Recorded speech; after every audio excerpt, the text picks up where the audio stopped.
Mm. Well, I mean, a couple of observations. One, I think that the number of people who receive drugs under the SAFER program is already less than half of what it was at its peak in 2023. So it's just over 2,000 people. And my guess is that it will stop or certainly diminish this program's drugs being diverted to the streets. I think it'll also drastically decrease the number of people who are willing or able to participate in the program, because it's a fairly substantial hurdle, if you like, to find someone who could, a health professional who is willing to observe you taking your drugs, your safer drugs, maybe 3, 4, I don't know how many times a day.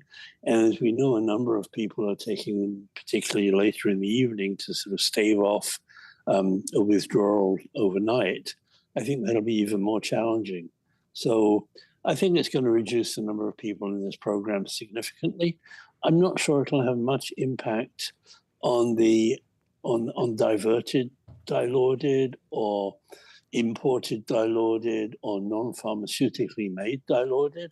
I rather suspect that this is a relatively small amount of diversion when compared to the total amount of dilaudid that's probably available on the streets and has been for decades. Well, how much of an issue do you think diversion is overall? The government was certainly getting a lot of pressure over it from the opposition. Well, it would appear that at its peak, there may be quite a lot of it being diverted, organized crime moving into it. I heard reports of pharmacists unethically diverting, providing the drugs and then moving them into the black market. And certainly we heard a lot about that. We also heard concerns that young people who have been dissuaded from using the street drug market because of its danger were thinking these were safe drugs and they could use them and have the experience.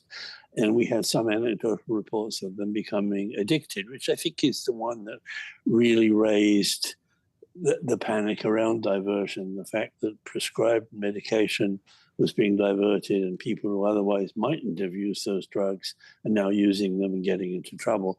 And so I think that shifted the political environment and made it, became the focal point of a program that we actually know from evidence was actually saving lives and keeping people away from the illegal drug market and potentially bringing them into a more health-oriented or even perhaps a methadone or a buprenorphine-based treatment program. Well, let's talk about more shifts over time. I mean, since 2016, again, when you declared that public health emergency, how would you say that the conversation around illicit overdose deaths and BC's Safer Supply program, how has that changed? I think over this decade, we've seen a number of things. We first of all saw a really increased focus on stigma and the stigmatization of people who use drugs, and some very powerful campaigns against that. And we saw a lot of compassion as well, I think, for those folk who had these problems, and increases in access to treatment and better evidence-based treatments being put into place as well. I think recently, however, we've seen a bit of a backlash against that, certainly a backlash against harm reduction, and a move to focus away from harm reduction, but more into the law enforcement side, treatment side, and even mandatory treatment, which I can understand it, but it isn't an either or. I think if we're going to approach a complex problem, it's probably going to take a fairly complicated group of solutions. And I think we need to have another conversation, if we can, about Canada's drug laws and why they seem to be so paradoxically harming people that they were supposed to help.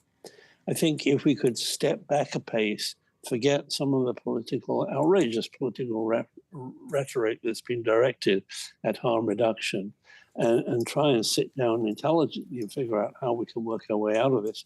I think as a society, we're hopefully smart enough that we could do that. Think about the current political climate.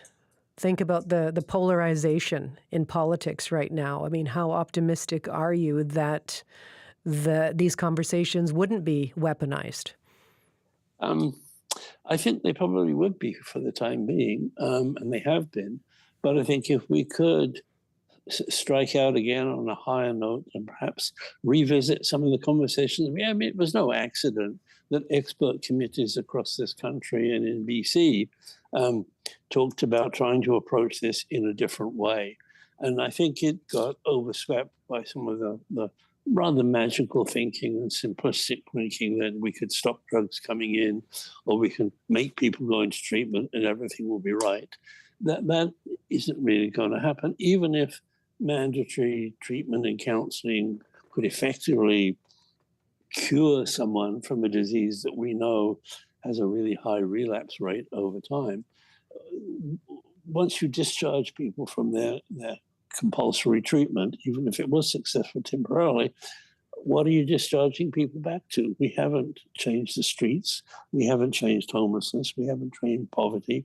We haven't improved access to primary health care or community-based mental health services, all of which we need. So I think we have to stop thinking of a simple solution and realize that we need to invest a fairly amount of time, money, and thought into a range of interventions, from primary prevention to affordability for housing, to access to primary care, to better access to community mental health, and have a look at the unwanted consequences of our drug laws, which is fentanyl and its analogs. There has to be a better way. I think we're smart enough. Well, it's not just British Columbia that's feeling the effects of this toxic drug crisis. It's across the country, and it's south of the border and beyond. Is there anyone that you're seeing, any way that a particular community, province, state is attacking this problem with any success? Well, British Columbia was the leader in North America, acknowledged as the leader in North America when it came to tackling this. But as you say, the political winds changed and it became a very diverse topic.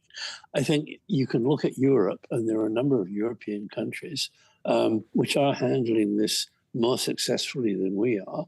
And they're actually, at least to date, not having a problem with fentanyl and other illicit analogs of fentanyl, but they offer a much broader base of treatment in harm reduction and sort of social aspects than we are currently doing in North America. But how does fentanyl change the game? I mean, if fentanyl is in the picture, how much more does that complicate, the challenge? Well, it's a lot easier to get fentanyl into the picture because it's such a potent drug. There are very small quantities of it, which can be easily manufactured from available precursors, or easily imported if you don't want to manufacture it yourself, much more easily than opioids or heroin can. It's very potent. It can be made easily in somebody's backyard kitchen, if you like. It's also very, very toxic because of that. And it apparently gives quite an impressive high, but of very short duration. So compared to heroin, it's a much more dangerous drug. And previous treatment systems were based on dealing with heroin as an addiction.